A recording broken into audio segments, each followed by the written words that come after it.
Me cago en Prin y en Topete, en Silveria y Castelar, y en toda Peninsular desde Madrid a Albacete. Me cago en Doña Isabel, la reina puta y cabrona, y en su ministro Carmona y en Don Julio Pimentel.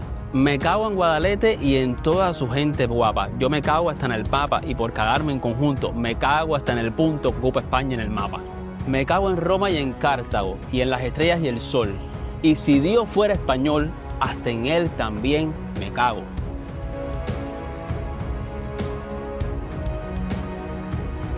Comenzamos fuerte, ¿verdad? Este poema era un puñetazo en la mesa. Es la prueba de que José Martí no era el hombre manso de busto de yeso que nos vendieron en la escuela. Es un hombre que sentía que odiaba la opresión y que también tenía la sangre hirviendo. Y recitando este poema no puedo evitar hacerme la pregunta más difícil de todas. Si Martí, el que escribió estas palabras con tanta rabia, se levantara hoy y caminara estas mismas calles, ¿qué pensaría? Martí dio su vida, literalmente se lanzó a las balas en Dos Ríos, soñando con una república digna, próspera, con todos y para el bien de todos. Y al ver en lo que nos hemos convertido hoy, al ver la tristeza en los ojos de su gente y las ruinas de La Habana, yo me pregunto, ¿valió la pena tanto sacrificio? Hoy no hago este video solo para mostrarles piedras y museos.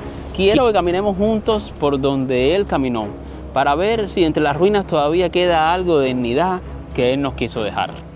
Porque sin duda recordar a Martín no es ponerle flores una vez al año. Recordarlo es tener el valor de mirar nuestra realidad y preguntarnos si estamos a la altura de su sueño.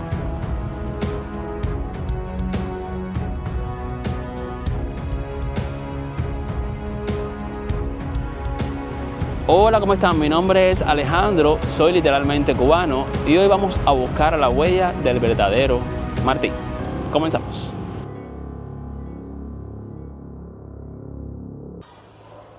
El poema que acabo de decir lo escribió Martí en España, respondiendo a unos tipos que nos llamaron cerdos, porque Martí no era un santo que ponía la otra mejilla. Era un cubano con un genio del carajo que defendió los suyos a capa y espada.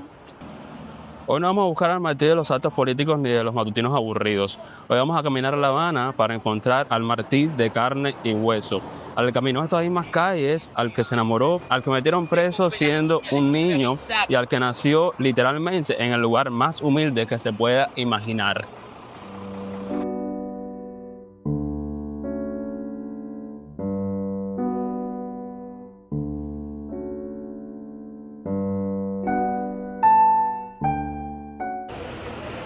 Y para entender al hombre que mandó a todo el imperio español al carajo en ese poema, entender de dónde salió. No nació precisamente en un palacio, nació aquí en esta casita amarilla que se encuentra justamente en la calle de Paula, el 28 de enero del año 1853. Aquí, como pueden ver, no había ningún lujo. Aquí lo que había eran los esfuerzos de un padre valenciano y una madre canaria. Y estos techos bien bajos fueron los primeros que vio Martí, el hombre más grande que ha dado Cuba cuando abrió los ojos. La tomera está cerrada porque está en reparación, me estaba computando el custodio que está en reparación.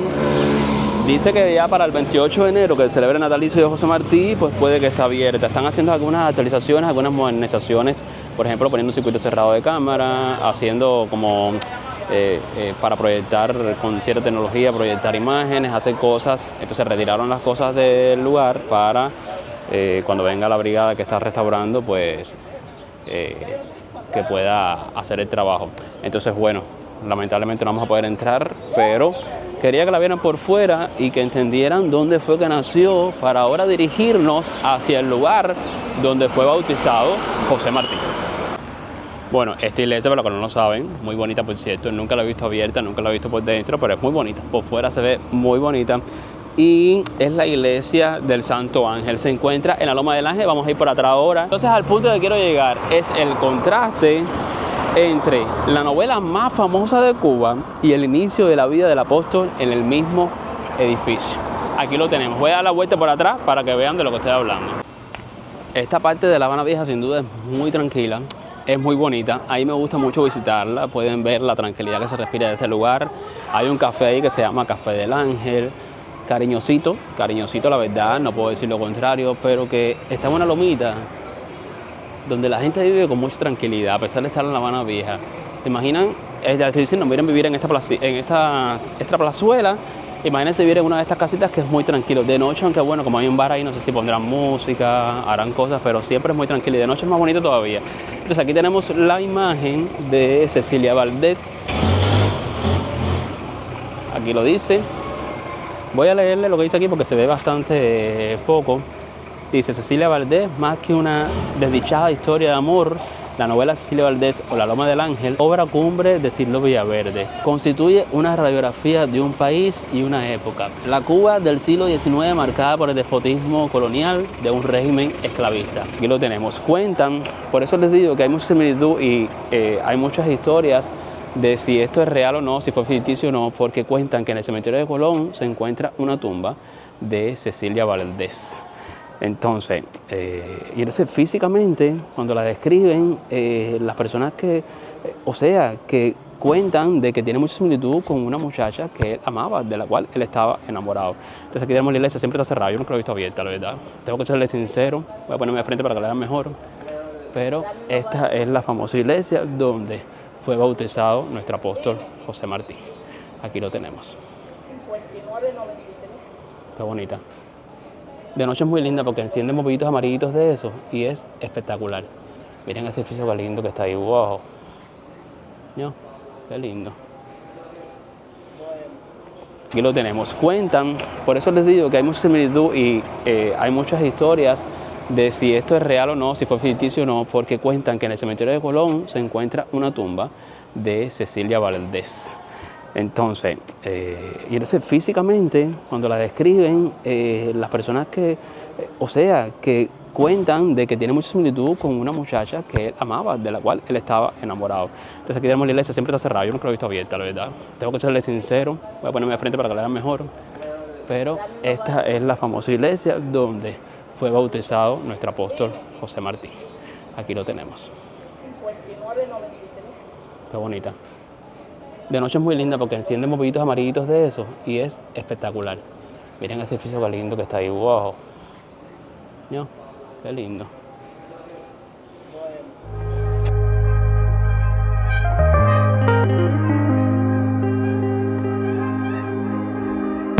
Y estoy aquí en esta esquina porque fue justo aquí donde Martí dejó de ser niño. Aquí se paró él y dijo: aquí estoy yo.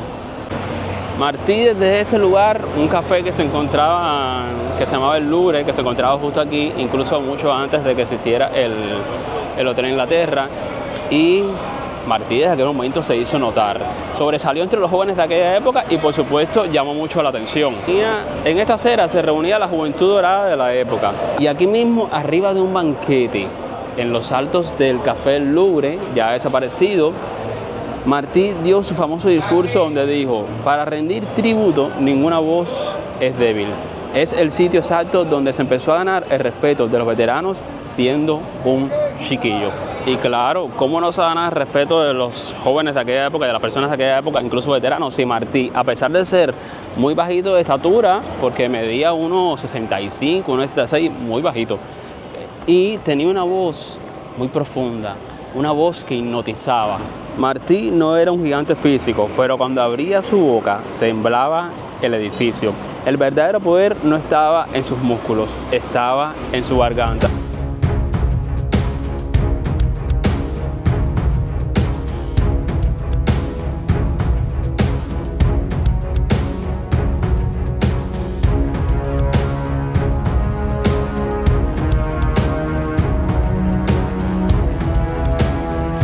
Si la casa natal fue la cuna de José Martí, este lugar en el que me encuentro ahora fue su tumba. No la tumba de su cuerpo, sino la tumba de su inocencia. Aquí, en los inicios del Paseo del Prado, justo donde hoy está el glamour de esta ciudad, se levantaba la Real Cárcel de La Habana, en estos terrenos. Martí entra aquí con apenas 16 años, siendo un niño. A esa edad era un niño, caballero. Lo acusaban de deslealtad, de subversión, pero lo peor de la condena no era el encierro, era el trabajo forzado. Y ese trabajo forzado estaba a unos kilómetros de aquí, en las canteras de San Lázaro.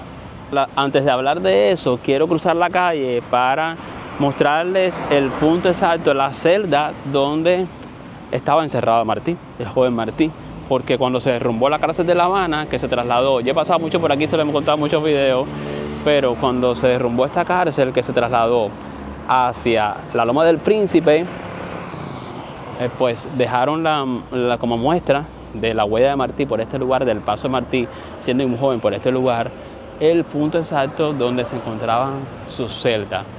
¡Ay, está abierto! Está abierto, primera vez que lo veo abierto, vamos a entrar. Es aquí, esta era la celda donde estuvo el apóstol. Vamos a ver cómo era por dentro.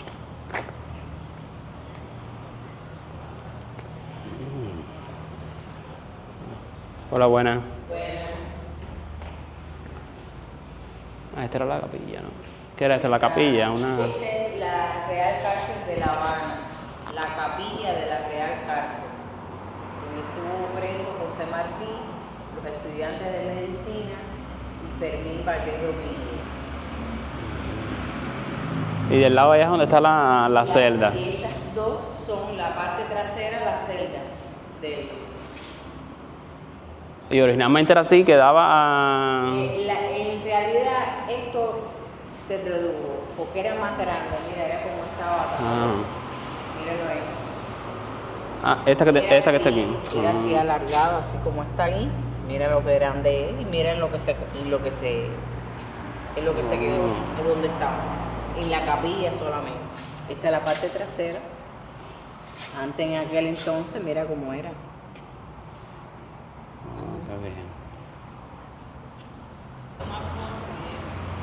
Mira, ya vamos a verla de cerca. Ya, gracias.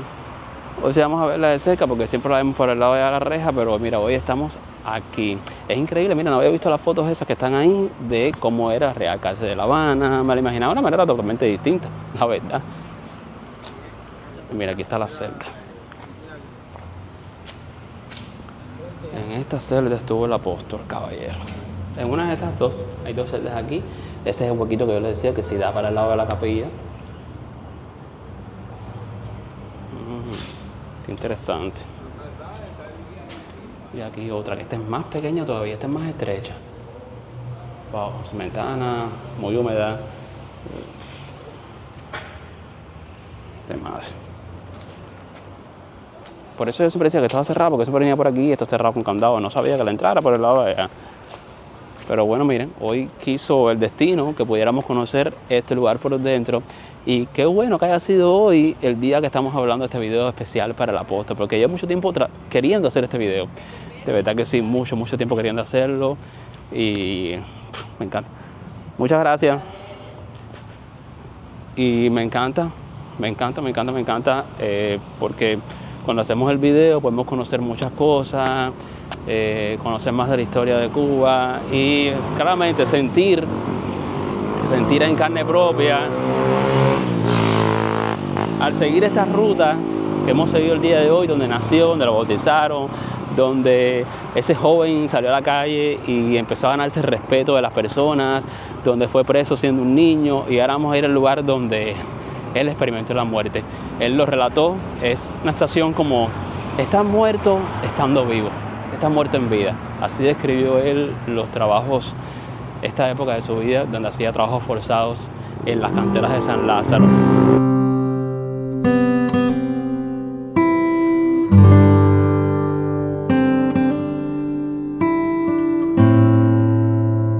Ya en este punto del video quiero que todos hagamos una abstracción mental. No que cierren los ojos, porque quiero que vean el entorno, quiero que vean el paisaje, pero que sí que usemos la imaginación para imaginarnos a un joven de 16 años, flaco, débil, con un grillete de hierro clavado en los pies, clavado al tobillo, teniendo que arrastrar ese peso, una cadena. Hoy son calles, pero en aquel tiempo eran caminos de tierra, de piedra, caminos muy rudos, caminos muy difíciles de caminar bajo este sol abrasador. El sonido de ese hierro contra esos... Quiero que sientan como si estuvieran escuchando el sonido de esos grilletes, el sonido de ese hierro a rozar con los adoquines, a rozar con las piedras del camino. Pero al imperio no le gustaban los jóvenes rebeldes y el precio que pagó Martí por tener la lengua dura y la pluma afilada la pagó con su propio cuerpo. Y esa caminata de sufrimiento terminaba aquí, en la fragua martiana, donde hoy vemos este monumento. Antes solo había piedra, sangre y sudor. Este fue el verdadero infierno que forjó el carácter del apóstol. Y es aquí donde está la respuesta de por qué escribió la Cagantina con tanta rabia y tanta furia años después. Y es la respuesta a esa razón pues está en el suelo de este lugar, donde venía a hacer trabajo forzado. Bueno, y siempre vengo aquí, nunca tengo suerte para encontrar este lugar abierto.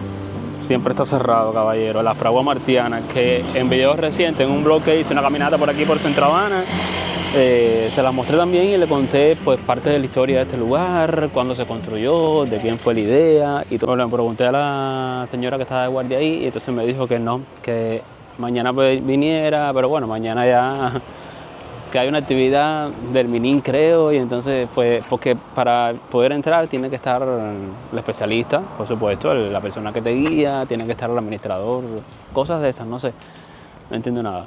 Entonces, pues nada. Esto es lo que quería hablarles más o menos y claramente.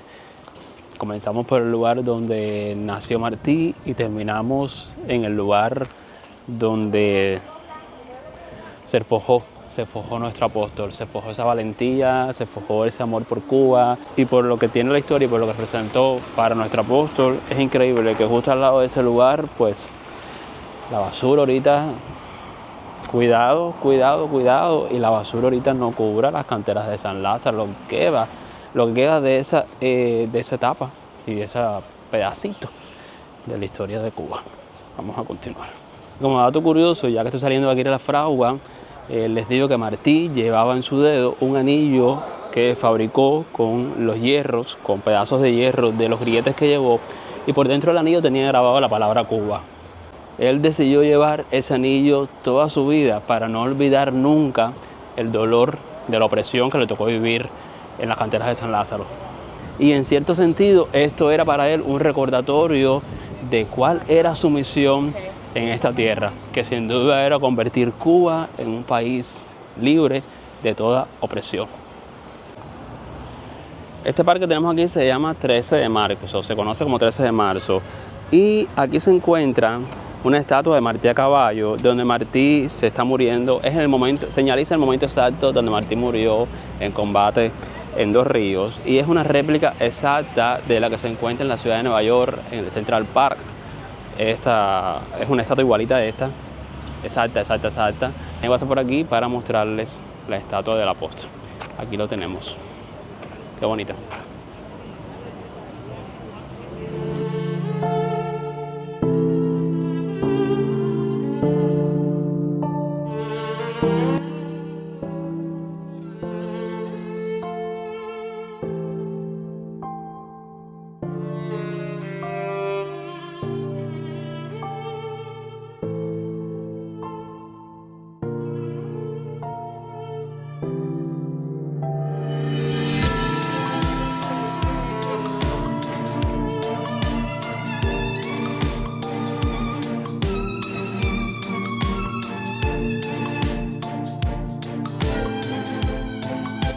Y volviendo a la pregunta del principio, ¿qué pensaría Martí de Cuba hoy?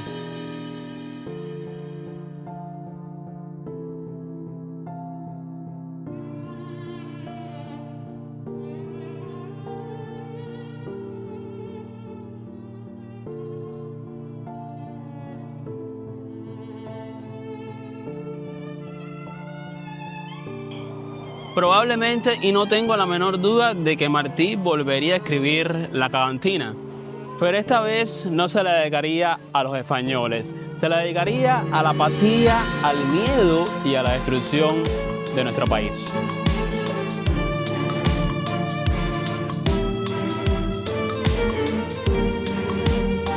Martí dio su vida, pero antes de eso dio cada paso de su juventud arrastrando una cadena para que nosotros fuéramos libres.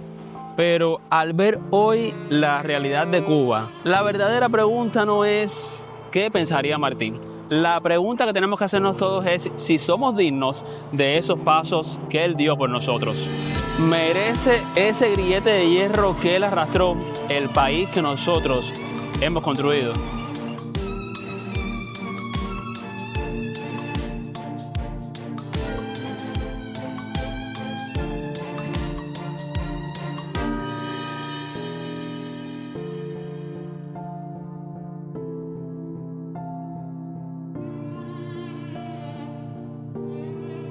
La respuesta a esa pregunta sin dudas nos la da nuestra propia dignidad. La mejor forma de honrar a Martí no es repetir sus frases de memoria una y otra vez como un disco rayado. Martí no quería ser una estatua, Martí quería ser un ejemplo. Y es ahí cuando nos toca a nosotros, a todos los cubanos, decidir si su sacrificio fue en vano o no.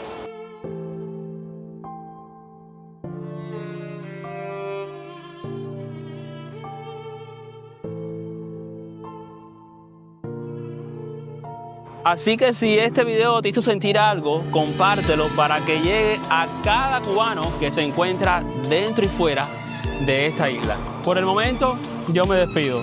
Nos vemos en la próxima.